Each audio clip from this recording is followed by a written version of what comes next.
আজ আমি শামীম আলী চিশতি আপনাদের সামনে একটি আলোচনা নিয়ে আসলাম। সেই আলোচনাটি হলো, হে মানুষ, আপনি জানেন আপনি কয়জন? হে জগতবাসী, এই পৃথিবীতে আমরা চলি ফিরি খাই, কিন্তু টাকা কামাই, রোজগার করি, ফ্যামিলি নিয়ে চলি, হক হালাল হোক বা বেহালাল হোক একরকম চলছে। কিন্তু পৃথিবীতে আমরা কেন এসেছি? যে আমাদের নিজকে জানার জন্য, চেনার জন্য, বোঝার জন্য। তো এখন বিষয়টি হলো যে আপনারা অবশ্যই থাম্বনেলে পেয়েছেন যে হে মানুষ, আপনি কি জানেন আপনি কয়জন? তো এখন আমি ভিতরে যাব না, বাহিরে দিয়ে এটার হিসাবটা দিয়ে নিই। সেটা হলো যে আপনি যখন দাঁড়ালেন একটা আলোতে বা সূর্যের সামনে, তখন আপনারই মতো একটি ছায়া দেখতে পাওয়া যাচ্ছে। আর এই ছায়াটি আপনারই মতন। আপনার দেহটা যদি নড়াচড়া করে, তাহলে আপনার ছায়াটিও নড়াচড়া করে। আপনার দেহটি না থাকলে ছায়াটিও থাকবে না। তাই বলবো কি, ছায়া একজন এবং আপনার দেহ একজন। তাহলে আপনার দেহের ভিতরে কে আছে?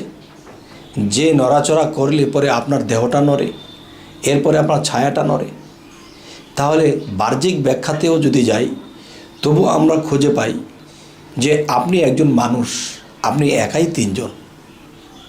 হে জগতবাসী, জানি না এই কথাগুলো আপনারা কোন জ্ঞানে নেবেন এবং কোনভাবে এটাকে হিসেব মিলাবেন। তবে হ্যাঁ, এটা বাহিরের কথাটি বোঝানো হলো যুক্তি দ্বারা। এবার আসব, বিভিন্ন শাস্ত্র দ্বারা এই কথাগুলো বলা হবে। যেমন আমাদের মধ্যে যদি আছি, তাহলে আমার মাথার সাইড এবং সিনার সাইড এবং যে আমাদের তলপেটের এরিয়ার সাইড, তাহলে মাথার সাইড যদি যাই তাহলে আল্লাহ, সিনার সাইড যদি আসি তাহলে নবী, যদি আমরা পেটের নিচে যাই তখন দেখা যায় আদম। তাহলে আল্লাহ, নবী, আদম এই তিনজনই মিলে হয়েছে। তবে আজকের যে আলোচনাটি, আল্লাহ, নবী, আদম এই তিনজনে মিলে যদি হয় একদম, তাহলে আমার মানব দেহের ভিতরেই কিন্তু আমি একাই তিনজন। হে জগতবাসী, আরও একটি বিষয় হলো, এটা আমাদের শাস্ত্রে, মুসলমান শাস্ত্রে দিয়ে বলা হলো যে আল্লাহ, নবী, আদম এই তিনজনে মিলে হয় একদম। আচ্ছা, তাহলে অন্য শাস্ত্রে যদি যাই, তাহলে আমার মাথার সাইড ব্রহ্মা, সিনার সাইড বিষ্ণু এবং আমাদের পেটের নিচের সাইড শিব। যেরকম ব্রহ্মা, বিষ্ণু, শিব তিনে মিলে হয় এক জীব। আচ্ছা, ব্রহ্ম, বিষ্ণু, মহেশ্বর তিনে মিলে হয় এক ঈশ্বর। তাহলে আমাদের দেহ গঠনের মধ্যে যদি আমরা যাই, তাহলে আমরা বুঝতে পাই কি, যে আল্লাহ, নবী, আদম এই তিনজনে মিলেই একটি দম। আর এই একটি দমের মধ্যে তিনজন বিরাজ করতেছে। আর একজন যদি আমার মধ্যে অচল হয়ে যায়, তাহলে আমার দেহ টিকবে না, আমি পড়ে যাব। আচ্ছা, এবার আসি যে ব্রহ্মা, বিষ্ণু, শিব তিনটা মিলে একটা জীব দেহ হয়েছে। এই জীব দেহটা একটা ছাড়া চলবে না।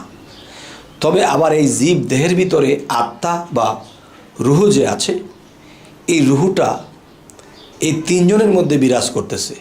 যেরকম আল্লাহ, নবী, আদম এই তিনজনে মিলে যদি হয় একদম, তবে এই তিনজনের ভিতরেই রুহু একজন।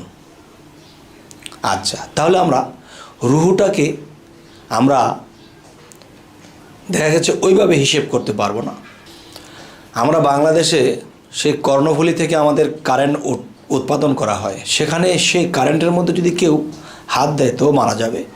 এবং সেখান থেকে কারেন্ট পার্সেল করতেছে কোথায়? পার হাউসে। পার হাউসের মধ্যে যদি হাত দিই তবু মারা যাব।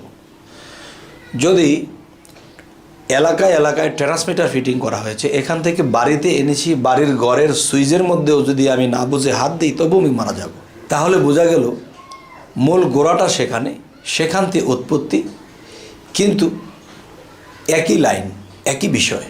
ঠিক আল্লাহ, নবী, আদম এই তিনটি বিষয়ই যে এক বাতাসের উপরেই নির্ভর করছে।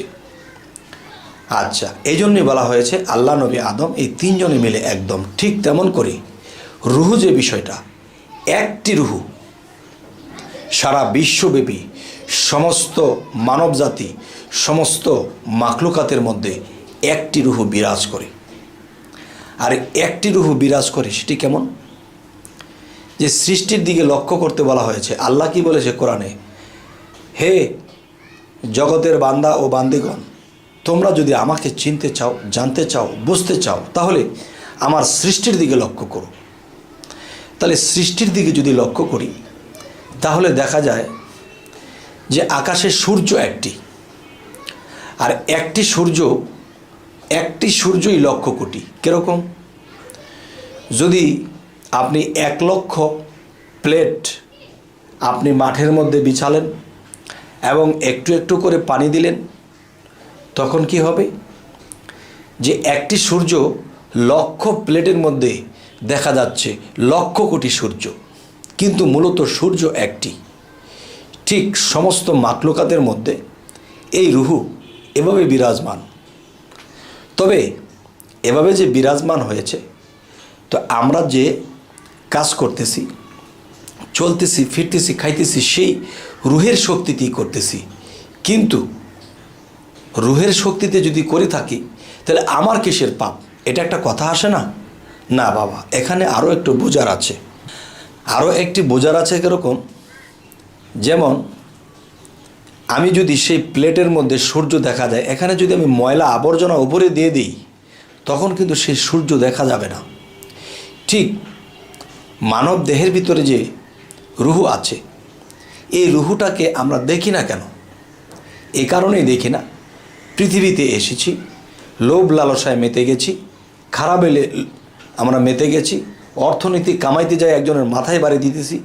এই সমস্ত পাপের ময়লা যখন আমার সেই পানিরূপে প্লেটের উপরে পড়ে আছে, তখন সেই সূর্যটা দেখা যায় না। তাই আমরা যদি সেই নিষ্পাপ হতে পারি এবং নিজেকে পবিত্র করতে পারি, যেমন আল্লাহ কোরআনে এ কথাটিও বলেছে যে নিজেকে পবিত্র করলো সেই সফল কাম। এটা কি পানি দিয়ে ওযু করে পবিত্রের কথা বলা হয়েছে? না, এটাকে বলা হয়েছে যে এই পৃথিবীতে যারা নিজেকে শুদ্ধ এবং পবিত্র করবে এবং আত্মার মধ্যে যে পাপের ময়লা পরিষ্কার করে ফেলবে, তখন তার ভিতরে চকচকা ভাবটা এসে যাবে। তার জ্ঞানের যে পানিটা, এটা ক্লিন থাকবে। তখন কি হবে? তখন যেমন পরিষ্কার পানির মধ্যে একটা ঝলমলে একটা সূর্য দেখতে পাওয়া যায়, ঠিক মানুষের ভিতরে এই রুহুটা কেউ দেখতে পারে যদি সে নিজেকে পবিত্র করে। সুবহানাল্লাহ। তবে হে জগতবাসী, আজকে আমি যে কথাটি আলোচনা করলাম, কেন করলাম? এই কারণেই করলাম যে মানুষ অনেক সময় বলে থাকে যে আল্লাহ এক, তাহলে রুহুটাও তো এক। তাহলে রুহুটাও এক, আল্লাহও এক। তার মানে যে আপনার দেহের স্রোত কি? মানব স্রোত। আপনার রুহের স্রোত কি জানেন? তাহলে যেই স্রোতই হোক, আমি অগ্রিম বলাটা অতটা ঠিক হবে না। যদি কেউ সাধন দেশে যায়, সেই ব্যক্তি কিন্তু একদিন সেই রূপ দেখতে পায়। তো সাধন করে দেখাটাই ভালো। অগ্রিম কিছু কিছু জিনিস নিজের মধ্যে আটকা রাখতে হয়। তো তবু আমি কিছু কথা বলবো আপনাদের সামনে নির্ভয়। সে কথাটি হলো যে ঘরেরই চাবি পরেরই হাতে। যে আমি যে আমার ভিতরে যে ময়লা সাফ করব, আমার ঘরে ঢুকে যে আমি সে ময়লা সাফ করব, সেই ঘরে ঢুকতে হলে কিন্তু সেই ঘরটি তালা মারা। আচ্ছা, সেই তালার চাবি একজন মুর্শিদের হাতে। সেই মুর্শিদ যদি আমাকে সেই তালাটা খুলে দেয়, তখন ঘরের ভিতরে যখন দেখব যে একদম ময়লা আবর্জনায় ভর্তি হয়ে আছে, তখন গুরুজি আমাকে সাধনা দেবে, ভজনা দেবে। তখন সেই সাধন ভজন দ্বারা আমি সেই ময়লাকে পরিষ্কার করে একদম ক্লিন করে দেব। তখন কি হবে? আমার মধ্যে সেই জ্ঞানের উদয় হবে। আর জ্ঞানের সাথে পানির তুলনা করা হয়েছে। তখন সেই চকচকে পানির দিকে যখন লক্ষ্য করা হয়, তখন দেখবেন যে অনেক কিছু এটার মধ্যে ছায়ারূপে দেখা যাচ্ছে। ঠিক সূর্যটাকে যেরকম প্লেটের মধ্যে ক্লিয়ার দেখা যাচ্ছে, ঠিক তেমনি করে যে নিজের ঘরটাকে, দেহঘরটাকে পবিত্র করবে আত্মাটাকে পবিত্র করবে, তখন সে নিজের ঘরে বসে সেই রবকে দেখতে পাবে। আল্লাহর কাছে লাখো কোটি শুকরিয়া যে আমি আজ আপনাদের সামনে এই আলোচনাগুলো করতে পেরেছি। তো হে জগতবাসী, আমাদের এই চ্যানেলের আলোচনা যদি আপনাদের ভালো লাগে তো অবশ্যই সাবস্ক্রাইব করে রাখুন, পরবর্তীতে আমাদের ভিডিওগুলো আপনি পেয়ে যাবেন। তো আজ এ বলেই রাখবো, সকলেই ভালো থাকবেন। আল্লাহ হাফিজ।